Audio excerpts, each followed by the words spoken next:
New York, Othello has fast become Broadway's most impossible ticket, and it's easy to see why.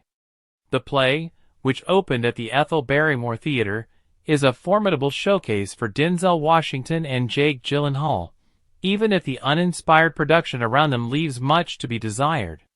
The first Broadway revival of Shakespeare's tragedy in more than 4 decades follows a venerated Marine Corps general, Othello, driven to jealousy and rage by his conniving junior officer, Iago.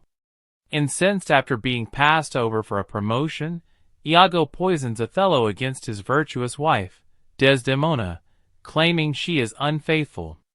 The cast is uniformly excellent. Molly Osborne conveys Desdemona's distress with painful authenticity, while Andrew Burnap brings pathos and magnetism to Cassio. Kimber Elayne Sprawl wows as Emilia, whose growing disillusionment with the treatment of women adds depth to the play's themes. Washington, 70, has long been one of America's most vital Shakespeare interpreters, having tackled Coriolanus Macbeth and Julius Caesar. Here, he starts somewhat tentatively, occasionally garbling lines and moving uncertainly through scenes. But as Othello's insecurities deepen, Washington seizes control, delivering a performance that grips the audience in an unrelenting chokehold. While Washington is fearsome, this production belongs to Gyllenhaal. The 44-year-old actor, often underappreciated despite his immense talent, delivers a career-best performance as Iago. His seething resentment, guile, and dark humor are mesmerizing. Even in silence, standing at the edge of the stage, his burning gaze reveals the character's bitter vengeance.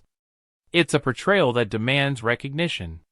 With such a powerful ensemble, it's unfortunate that director Kenny Leon's staging feels like an afterthought. An opening title card announces a near future setting, though this concept lacks clarity. The men's attire evokes corporate casual, while the women's costumes resemble a Talbot's catalog. And must modern Shakespeare productions always resort to army fatigues?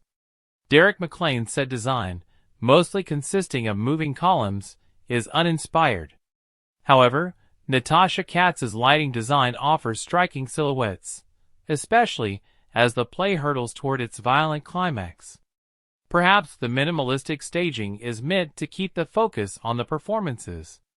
But after similarly muddled Broadway productions of Macbeth and Romeo and Juliet, one wonders, is it too much to ask for a Shakespeare revival with something more to say?